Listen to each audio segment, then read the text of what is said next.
রাম কি করেছে, তার মাকে নিয়ে শুয়ে আছে বিছানায়। বিছানায় যখন শুয়ে আছে, কিন্তু হঠাৎ গভীর রাত্রিরে রাম আজকে শুয়ে থাকতে থাকতে সে যেন ঘুমের ঘোরে দেখতে পেল তার মাথা গড়ায় একটা ছেলে এসে দাঁড়িয়েছে। যে ছেলেটা কি সুন্দর দেখতে, গোটা শরীরের মধ্যে তার অলংকারে ভর্তি আছে। যে ছেলেটার মাথায় রাস চূড়া, হঠাৎ করে ডেকে উঠেছে, রাম, এই রাম, তুই আজকে ঘুমাচ্ছিস? তবে শোন, আমি হলাম ভগবান কৃষ্ণ। তোর এত ভক্তি, তোর এত বিশ্বাস, চোখের জল দেখে আমি থাকতে পারিনি রে। আজকে তোকে দিয়ে আমি উদ্ধার হব। তাই শোন, একটু রিভাব দাও, রিভাবটা একটু দাও। মাথা ঘোড়ায় যখন ছেলেটা দাঁড়িয়েছে, রামকে বলছে, শোন রাম, আমি আছি একটা মুসলমানের ঘরে, তোকে দিয়েই আমি উদ্ধার হব। তাই আর তোর মায়ের কাছে থাকিস না, বেরিয়ে পড়। আজ কোথায়? আমি যেখানে আছি সেই জায়গা। যখন এই কথাটা শুনেছে, গভীর রাত্রিরে রাম কি করেছে, বিছানা থেকে উঠে দরজাখানা খুলে ছিটকে বাইরে বেরিয়ে গেছে।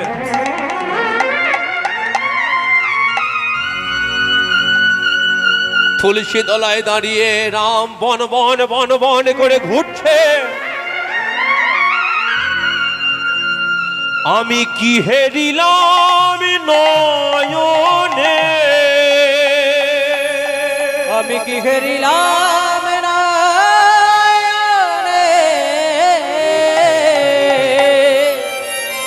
আমি কি হেরিলাম স্বপনে, স্বপনে, আমি কি হেরিলাম নয়নে।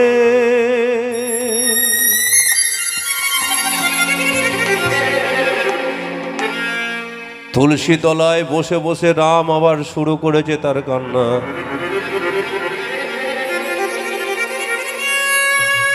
আচ্ছা বলুন, রাতের বেলা কোনো মা যদি তার ছেলেকে কোলের সামনে নিয়ে ঘুমায়, মা কি আজকে বুঝতে পারবে না তার ছেলেটা যদি উঠে চলে যায়? বুঝতে পারবে।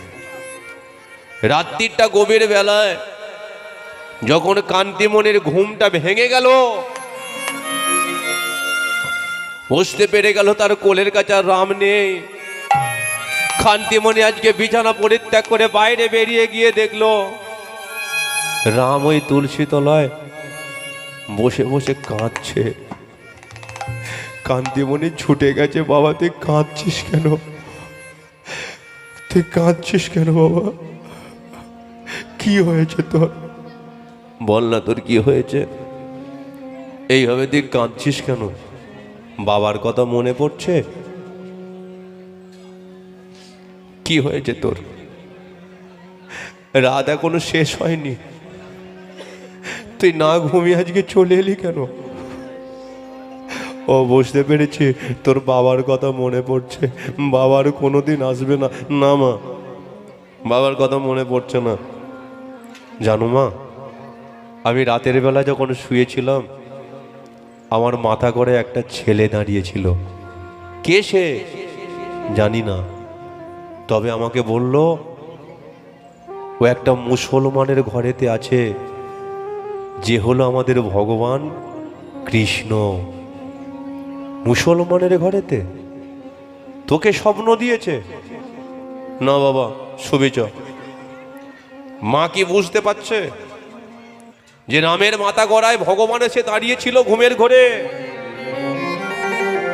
কান্তিমণি বিশ্বাস করছে না। বাবা শুবি চ। মা মা মা শোনো না, শোনো না, আমি ঠিক বলছি মা। ভগবান এসেছিল, আর ভগবান আমাকে নিজে মুখে বলে গেল সে আজ একটা মুসলমানের ঘরে, আর এই মুসলমানের ঘর থেকে নাকি আমার দ্বারাই সে উদ্ধার হবে। সে জল পাচ্ছে না, তুলসী পত্র পাচ্ছে না, বড় কষ্টে সে আছে। আমি কষ্ট হয়ে সেখানে থাকবো কি করে?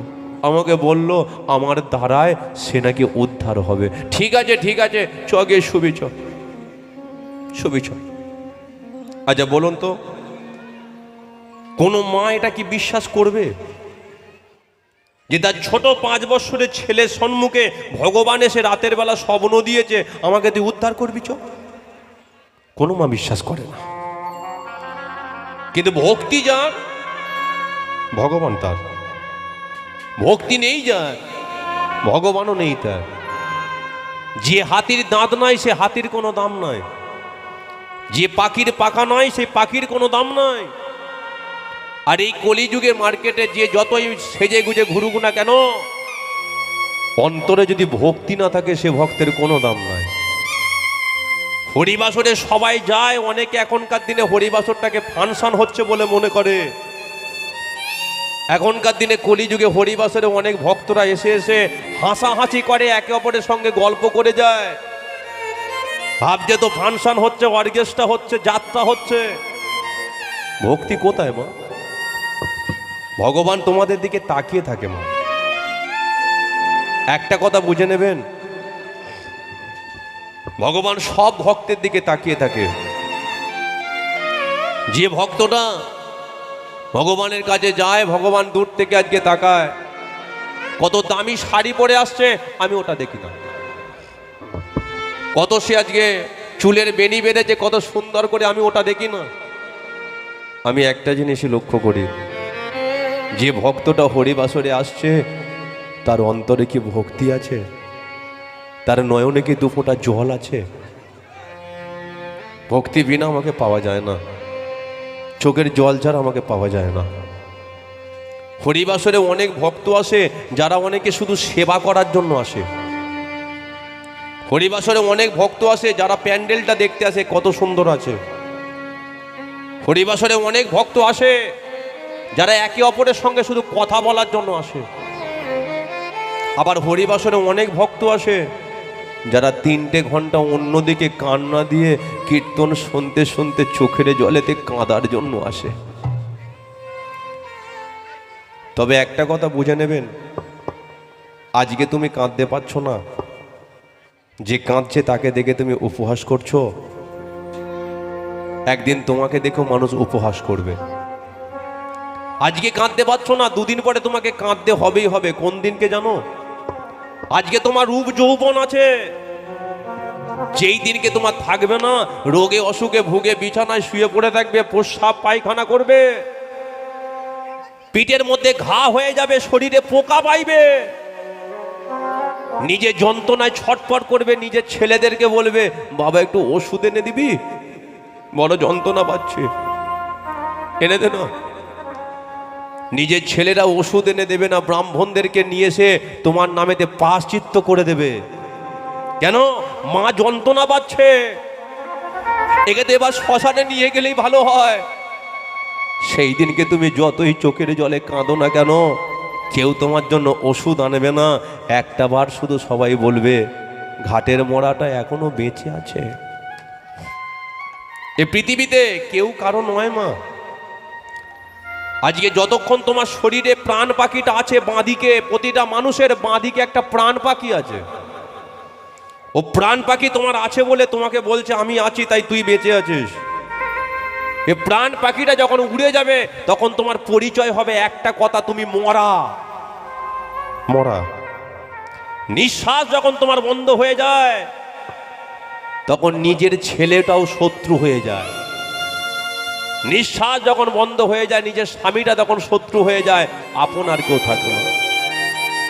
তাই ভক্তি আর চোখের জলে যদি একটা বাঁশ ঝাড়ের দিকে তাকিয়ে থাকো সেখানে তোমার ভগবানকে দেখতে পাবে। ভক্তি আর চোখের জলে যদি একটা কাঠের দিকে তাকিয়ে থাকো তার মধ্যে ভগবানকে দেখতে পাবে। তার প্রমাণ কি? তার প্রমাণ হলো একটাই, উড়িষ্যার বুকে বসে আছে প্রভু জয় জগন্নাথ। আজকে তোমরা কাঁদছো, আর 2 দিন পরে না কমিটির ছেলেরা কাঁদবে। কোন দিনটা জানেন? কমিটির ছেলেরা আজকে বড় আনন্দ করছে, আর 2 দিন পরে কমিটির ছেলেগুলো কাঁদবে, ওদের মন খারাপ হয়ে যাবে। কোন দিন? যেই দিনকে প্যান্ডেলটা খোলা হবে, যেই দিনকে তিরপলগুলো গোছানো হবে, যেই দিনকে মাকে জলেতে নিয়ে যাবে বিসর্জন করার জন্য, সেই দিনকে কমিটির ছেলেগুলো কাঁদবে।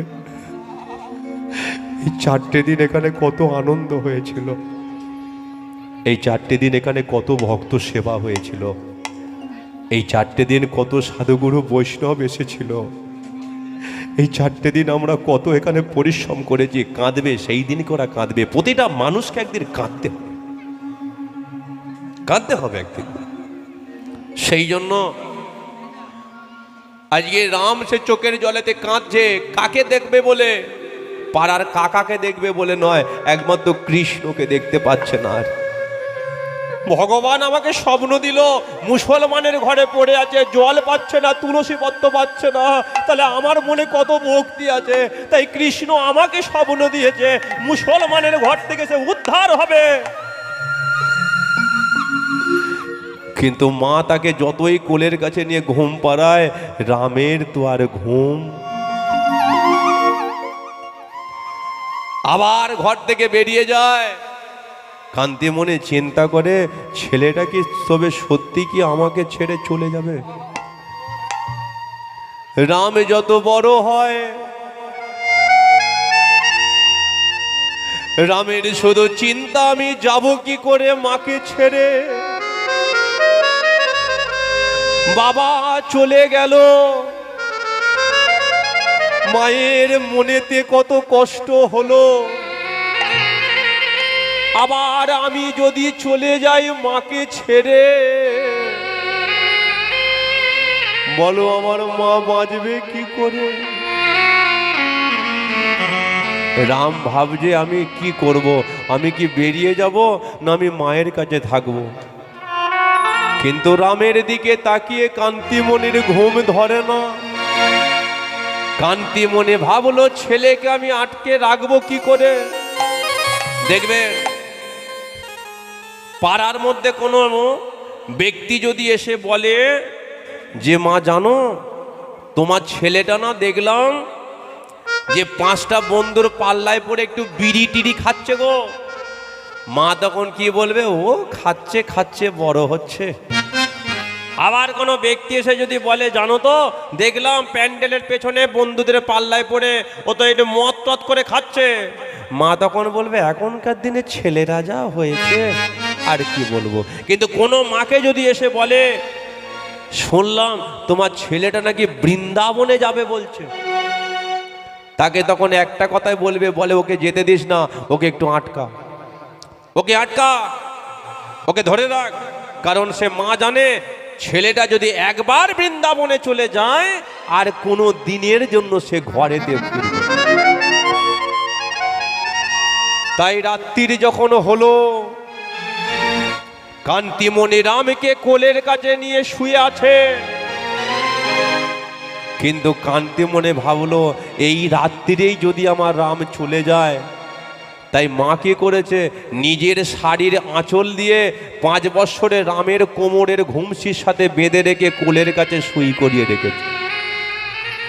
ছেলের ঘুমসির সাথে ওই কান্তিমণি তার আঁচলটাকে দিয়ে বেঁধে রেখে দিয়েছে।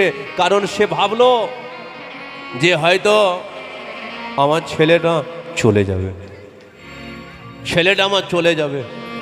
তাই যখন রাত্রির হয়েছে আর ওই রামের তো আর ঘুম ধরে না, রামের ঘুম ধরছে না, আর এই রাম কি করছে? সর্বদাই সে আজকে হরিনাম আর কৃষ্ণ নাম সে করে। শুনে দরুলা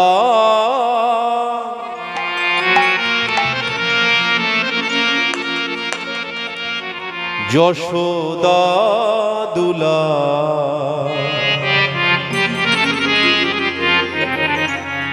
বৃন্দাবন বিহারী